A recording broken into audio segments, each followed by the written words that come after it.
আপনি আমাদেরকে দেখুন, আমরা আর পাচ্ছি না। আজকের ভিডিওতে তোমাদেরকে আমাদের অফিস থেকেই, আমাদের স্টুডিও থেকেই তোমাদেরকে রিপোর্টিং করব বাঙালির হবু পুলিশদের যে দাবিগুলো আছে, যে সমস্ত সমস্যা চলছে। আজ তোমরা যারা পুলিশ হতে চাচ্ছ, তোমাদের যে দাবিগুলো রয়েছে বা তোমাদের কী কী সমস্যাগুলো হচ্ছে, তোমরা এখন কীভাবে সমস্যা ফেস করছো, সমস্ত বিষয় নিয়ে আজকে ভিডিওতে আলোচনা করব, কী করে এইগুলো সমাধান করা যায়। আমরা আজকে এখান থেকে রিপোর্টিং করছি। এই ভিডিওতে তোমাদেরকে দেখা একটা বৃক্ষর মধ্যে যত সমস্যাগুলো তোমাদের জন্য রেখেছি, এই বিষয়গুলো নিয়ে আজকে আলোচনা করব। প্রথম থেকে শেষ পর্যন্ত দেখো, আশা করছি তোমাদের মনের কথাই এই ভিডিওতে উঠে আসবে। তো ভিডিওটি সম্পূর্ণ স্কিপ না করে দেখো। আর কোথাও যদি তোমাদের কিছু বলতে হয়, অবশ্যই কমেন্ট বক্স ওপেন থাকছে, সেখানে তোমরা অবশ্যই কমেন্ট করবে। এবং আমাদের পাশাপাশি আমাদের যে সমস্ত দাবিগুলো আছে, বাঙালির পুলিশ পরিবর্তনের আন্দোলন 2024-25, মেনলি একটা কথা বলতে চাই, তোমাদের মধ্যেও হয়তো এমন কেউ আছো, তোমরা বলতে চাও কিন্তু সেরকম প্ল্যাটফর্ম না থাকার কারণে তোমরা সেভাবে জিনিসটা বলতে পারো না, বা অনেকের মনের মধ্যে সামান্য ভয় কাজ করে যে এই কথাটা বলবো কি না বলবো না। তো মেন কথা হচ্ছে এমন টাইপের যে মানসিকতা তোমাদের অনেকেরই আছে, বা ভালো সুযোগ পাচ্ছ না। যেরকম আমাদের এখানে একটা ইউটিউব চ্যানেল রয়েছে, মোটামুটি এখন যেরকমটা তোমাদের 12,000 বা 12,500 মতো সাবস্ক্রাইব রয়েছে। যাই হোক, ছোটো চ্যানেল হিসেবেও আমি কিন্তু তোমাদের কথাগুলো কিন্তু তোমাদের মধ্যে কিন্তু শেয়ার করতে পারি। আমরা যদি কিছু না চাই তাহলে কোনোদিনই কিছু পাবো না। তো আমাদের সোশ্যাল মিডিয়া হোক বা আমাদের রাস্তায় নেমে হোক, আমাদের কিন্তু সেই আন্দোলনটা কিন্তু চালিয়ে যেতে হবে। তো চলো আজকে বেশি কথা না বলে তোমাদের যে সমস্ত ডিমান্ডগুলো আছে সেই সব বিষয় নিয়ে আলোচনা করি। দেখো, আমাদের যে হবু পুলিশের যে দাবিগুলো রয়েছে, দেখো বাঙালির যে হবু পুলিশের যে সমস্ত দাবিগুলো আছে সেই সব বিষয় নিয়ে এক এক করে আলোচনা করছি। একদম প্রথমেই দেখো যে অফলাইন এক্সাম, আমাদের তো এইটা চিরাচরিত চলে আসে, অফলাইন এক্সাম। কিন্তু এখন দেখো বর্তমানে অফলাইন এক্সামের যে সমস্যাগুলি হচ্ছে, ভীষণ পরিমাণে একটা সমস্যা হচ্ছে। তার কারণটা কি দেখো, অফলাইন এক্সাম হচ্ছে ভালো কথা, কিন্তু তার আগে দেখো প্রশ্ন লিক হয়ে যাচ্ছে, মানে যেখানে এক কথায় রক্ষকই হয়ে যাচ্ছে ভক্ষক। তো সেক্ষেত্রে কিন্তু যে অফলাইনে এক্সামের যা সমস্যা হচ্ছে, একটা জিনিস ভালো করে খেয়াল করে দেখো, তোমাদের মধ্যে তো ম্যাক্সিমামই ব্রিলিয়ান্ট স্টুডেন্ট। তো তোমরা সারা বছর পড়াশোনা করো, শুধু সারা বছর না, দীর্ঘ 2-3 বছর থেকেও পড়াশোনার স্টুডেন্ট আছো। তো তারা যখন প্রচুর পরিমাণে কষ্ট করো, মেহনত করো, কিন্তু একটা সময় এসে দেখো পরীক্ষার একটা দিন, 1 ঘন্টা পরীক্ষা দেওয়ার জন্য যখন যাও কতটা আশা নিয়ে, কিন্তু এই অফলাইন এক্সামের কারণে কি হচ্ছে, প্রশ্ন লিক হয়ে যাচ্ছে। যারা সারা বছর পড়ে না তারা দেখো অল্প না পড়ে প্রশ্ন আর কি লিকের মাধ্যমে তারা কিন্তু জেনে কিন্তু বেশি অ্যান্সার করছে, এবং তাড়াতাড়ি কিন্তু তারা দেখো অসৎ উপায়ে কিন্তু চাকরিটাও পেয়ে যাচ্ছে। তো মেন কথা হচ্ছে এই যে অফলাইনে যে এক্সামের যে প্রসেসটা সম্পূর্ণ ব্যান্ড করতে হবে। আমরা অ্যাকচুয়ালি তোমরা নিজেরাও হয়তো চাও যে এই অফলাইন এক্সাম, কিন্তু তোমরা কিন্তু অ্যাকচুয়ালি কেউ চাও না। তো আমাদের পরিবর্তন হিসেবে আমাদের একটা জিনিস আনতে হবে, সেটা হচ্ছে অনলাইন এক্সামের কিছু সুবিধাও আছে। সেরকম কি দেখো, এখানে অনলাইন এক্সামটা এই সুবিধাটাই হয় যে ডাইরেক্ট কিন্তু প্রশ্ন চলে আসে, এখানে কোনো ভায়া হিসেবে আসার কোনো চান্স থাকে না। অনলাইনের মাধ্যমে চলে আসে, যখন তোমার এক্সাম তার ঠিক 2 থেকে 5 মিনিট আগে প্রশ্ন চলে আসে, মানে লিকেজ হওয়ার কোনো সম্ভাবনাই থাকে না। তো এছাড়া তোমরা জানো যে সেন্ট্রাল লেভেলে যে সমস্ত রেলের পরীক্ষাগুলো হচ্ছে, দেখো এখানে কিন্তু লিকেজের কোনো কেসই নেই, মানে 0% মানে বললেও আমরা বলতে পারি যে এখানে কোনো প্রশ্ন লিক হওয়ার কোনো চান্সই নেই। তাই আমরা প্রত্যেকেই চাই যে আমাদের অনলাইন এক্সাম হোক, আমাদের স্বচ্ছভাবে পরীক্ষা হোক, এবং এই পরীক্ষার মাধ্যমে আমরা যেন ভালো করে পরীক্ষা দিতে পারি। যারা তোমরা প্রচুর পরিমাণে পরিশ্রম করো তারা যেন সঠিক বিচার পাও।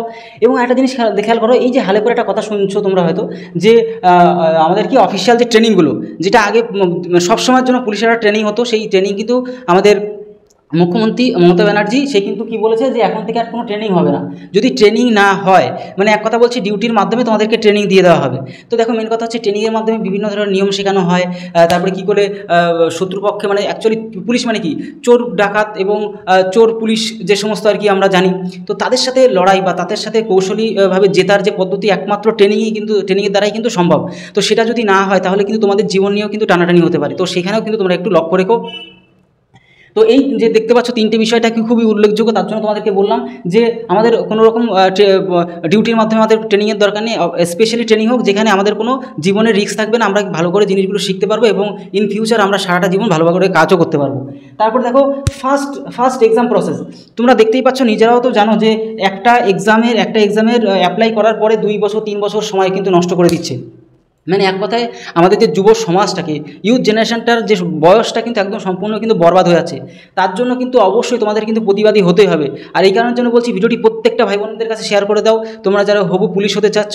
মেন কথা হচ্ছে এই সমস্ত জিনিস যত পরিমাণে ছড়াবে তত কিন্তু আমরা কিন্তু বুঝতে পারবো যে না, আমাদের এই জিনিসগুলো আমরা আরও বেশি প্রতিবাদী হয়ে উঠবো, তখনই একমাত্র সম্ভব এই জিনিসগুলোর পরিবর্তন হওয়া। তো ফার্স্ট প্রসেস অ্যাপ্লাই করতে হবে, দ্রুত আমাদের পরীক্ষাগুলিকে নিয়ে নিতে হবে, এত লেট করলে চলবে না। দেখো আগের থেকে আমাদের আরেকটা বিশাল পরিমাণে আমাদের যেটা দাবি, সেটা হচ্ছে কি আগের থেকে আমাদের এক্সাম ডেট দিতে হবে। যখনই আমরা অ্যাপ্লাই করব তখনই আমাদের যেন দিয়ে দেওয়া হয় যে আমাদের কবে পরীক্ষা হবে। সেই ডেট হয়তো গেলো 1 সপ্তাহ 2 সপ্তাহ এদিক সেদিক হলো, সেটা আলাদা ব্যাপার, ঠিক আছে, কিন্তু আমাদের কিন্তু আগের থেকে এক্সাম ডেটটা আমাদের দিতে হবে। তাহলে কী হবে, আমরা সেভাবে প্রস্তুতি নিতে পারবো, তাহলে আমাদের কিন্তু সমস্যা হবে না। তুমি একটা জিনিস ভালো করে খেয়াল করো, যখন ভোট হয় তখন কি হয়, কবে ভোট হবে, কবে রেজাল্ট গণা হবে, কবে ভোট ডিক্লেয়ার হবে, কবে রেজাল্ট, সমস্ত কিছু কিন্তু আগের থেকে সিলেক্টেড থাকে। আমরা প্রত্যেকে চাই যে আমাদের প্রত্যেকের যে সমস্ত এক্সামগুলি হোক না কেন, সে সেন্ট্রাল লেভেলেই হোক বা স্টেট লেভেলেই হোক না কেন, সমস্ত পরীক্ষা আগের থেকে ডেট দিয়ে দেওয়া হোক। সেই ডেটের আমরা টার্গেট করে আমরা কিন্তু এক্সামের জন্য প্রস্তুতি নেবো, আমাদের কোনো সমস্যা থাকবে না। তাহলে বছরকে বছর কিন্তু আমাদের কিন্তু গড়াতে হবে না সেখানে। ডেটের পর ডেট ভালো করে খেয়াল করে দেখো, পুলিশের যে এক্সামটা, একটা এক্সাম হতে পারছে না আরেকটা এক্সামের রিক্রুটমেন্টের প্রসেস বেরিয়ে যাচ্ছে, তাহলে বুঝতেই পারছো কীরকম মানে গেম খেলা হচ্ছে। আশা করি তোমাদের বুঝতে তোমরা একেবারে কেউ বোকা না। তাই আমরা চাই যে এরকম প্রসেস একদমই না হোক, আমাদের আগের পরীক্ষা হোক, তারপরে পরের পরীক্ষা পরে হবে, ঠিক আছে। তাই আমরা প্রত্যেকে চাই সম্পূর্ণ পরিবর্তন চাই। তার একটাই কারণ, এইভাবে কিন্তু আমাদের যুব সমাজটা নষ্ট হয়ে যাচ্ছে। দেখা গেলো আমাদের কি বয়স 20 বছর থেকে 30 বছর বা 35 বছর থেকে ইনকাম করার সবথেকে বেশি কিন্তু সময় বা উপযুক্ত সময়। তখনই যদি আমরা এই সময়টা এইভাবে নষ্ট করে ফেলি বছরকে বছর, তাহলে কিন্তু আমাদের জীবনটা কিন্তু নষ্ট হয়ে যাবে। তাই তোমরা দেখতেই পারলে যে কী পরিস্থিতি ঘটছে। তাই প্রত্যেকে অবশ্যই একটু জাগ্রত হতে হবে তোমাদেরকে। আর একটাই তোমাদেরকে রিকোয়েস্ট করো, প্রত্যেকে অবশ্যই ভিডিওটি সম্পূর্ণ জায়গায় ছড়িয়ে দাও বাংলার প্রত্যেকটি ভাই বোনের কাছে, যে আমাদের অফলাইন এক্সাম বন্ধ করতে হবে, অনলাইন এক্সাম নিতে হবে, আমাদের অফিসিয়াল ট্রেনিং করাতে হবে। আমাদের এরকম মানে উল্টোপাল্টাভাবে ট্রেনিং করালে চলবে না, আমাদের দ্রুত পরীক্ষা নিয়ে নিতে হবে, আমাদের আগের থেকে পরীক্ষার ডেটগুলো আমাদের জানাতে হবে। আমরা লেট করবো না, আগের থেকে ডেট জানবো এবং সেইভাবে আমরা প্রস্তুতি নেবো। যেরকম ভোটে হতে পারে, তোমাদের হতে পারে, আমাদের কেন হবে না। আর একটাই কথা বলতে চাই যে ডেটের পর ডেট দিয়ে বছরকে বছর গড়ালে চলবে না।